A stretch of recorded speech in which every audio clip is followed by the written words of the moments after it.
이어서 강의 시작하도록 하겠습니다. 지도자 인민의 재현에서 통일성과 다양성의 차별화를 확인할 수 있기도 합니다.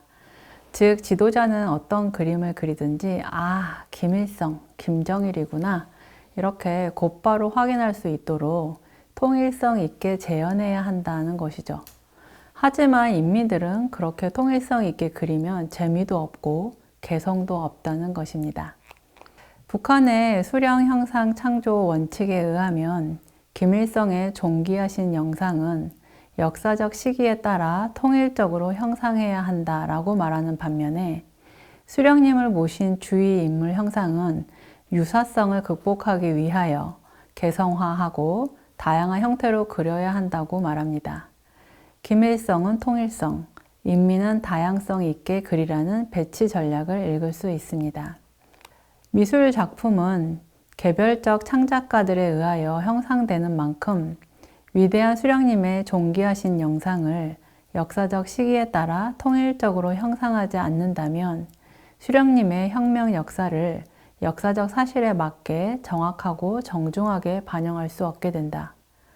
경애하는 수령님의 영상을 시기적으로 통일시켜 생동하게 형상하여야만 역사적 사실을 진실하게 재현할 수 있으며 혁명 미술 작품의 높은 사상 예술성을 보장할 수 있게 된다.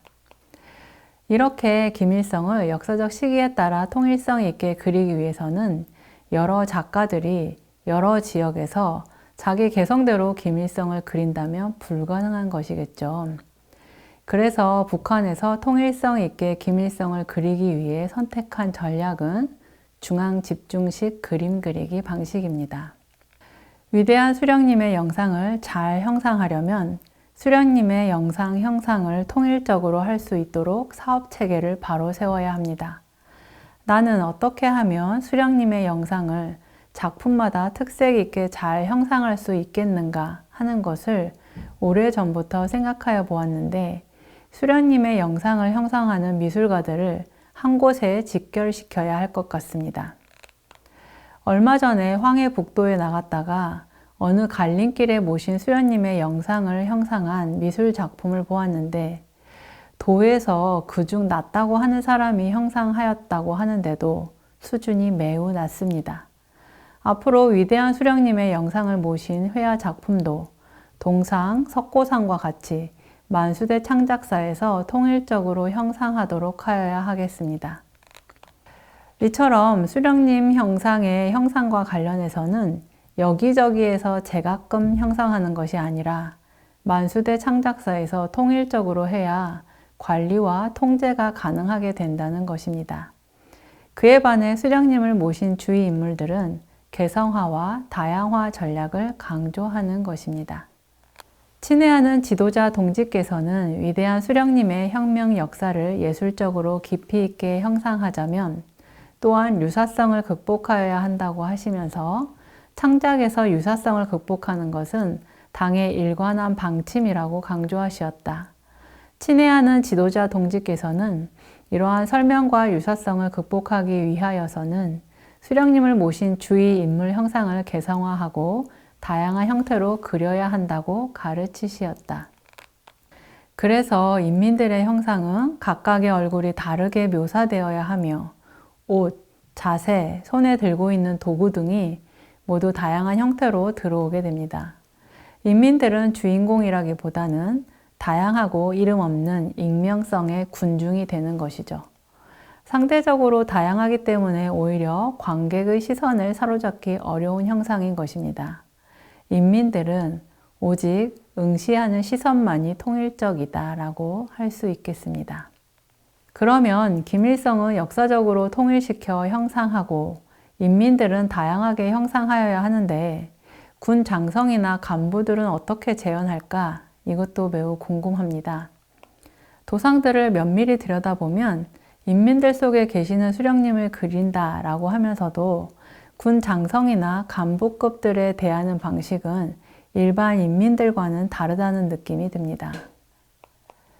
일반 인민들에게는 김일성이 스스럼 없이 다가가 대화하고 격려하고 환하게 웃는 도상들이 대부분이지만 군 장성 간부들과의 대화나 회의하는 모습들에서는 대부분 김일성은 펜이나 지휘봉을 들고 매우 딱딱하고 권위적으로 지휘하거나 명령하는 모습으로 재현되어 있죠.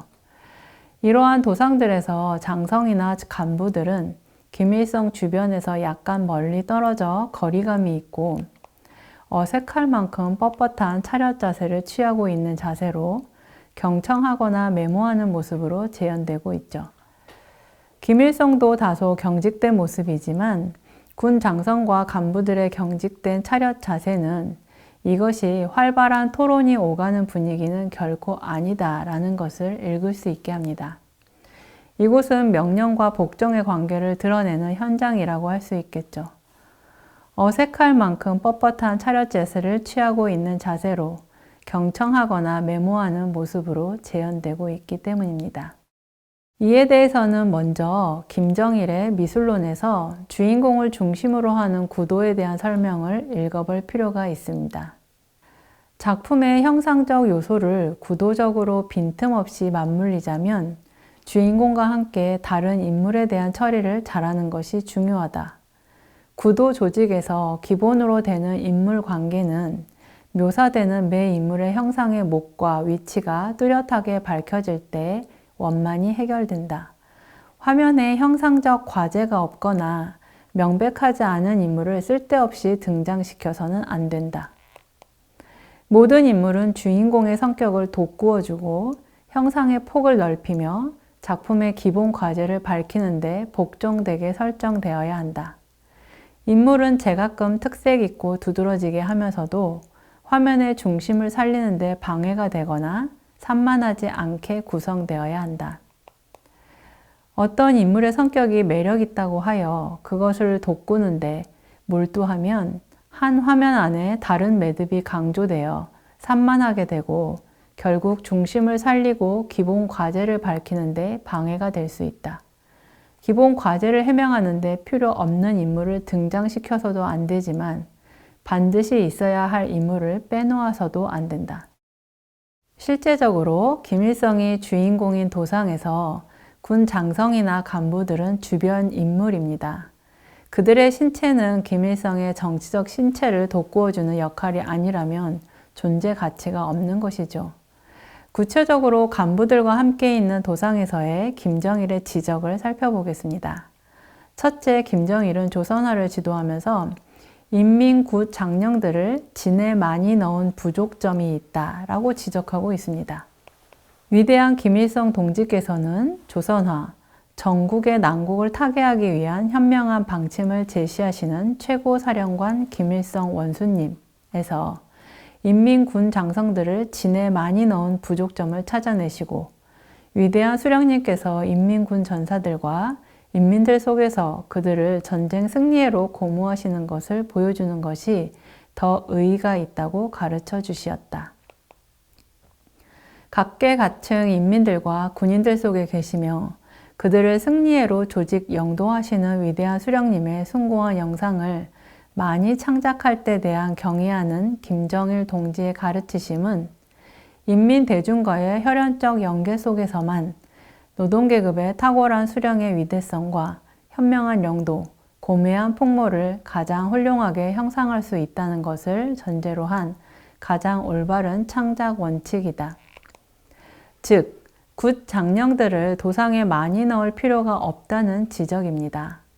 다른 그림에 대해서는 수령님 뒤에 있는 부관을 빼야 하겠다라는 지적을 하기도 합니다.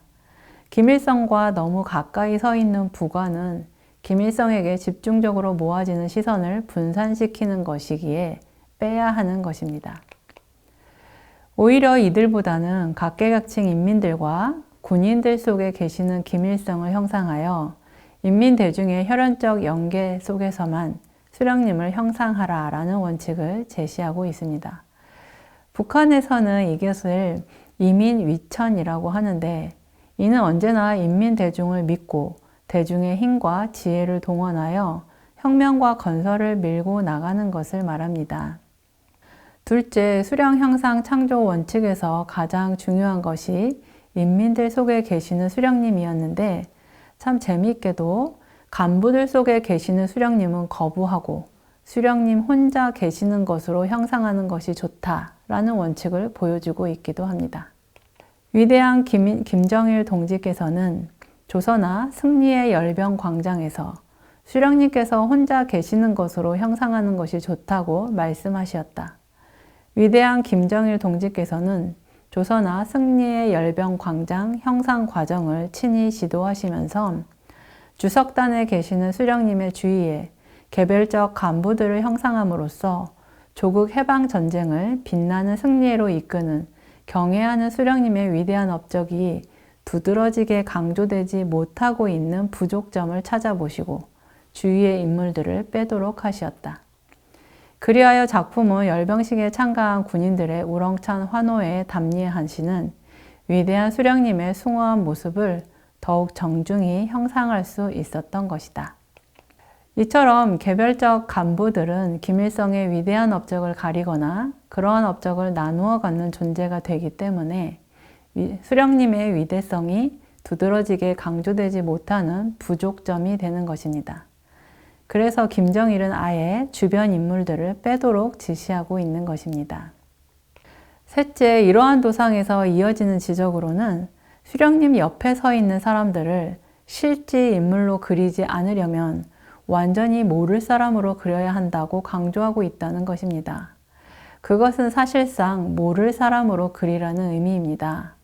간부들은 역사적 사실에 근거하여 통일적으로 그려야 하는 존재가 아니라는 것이죠.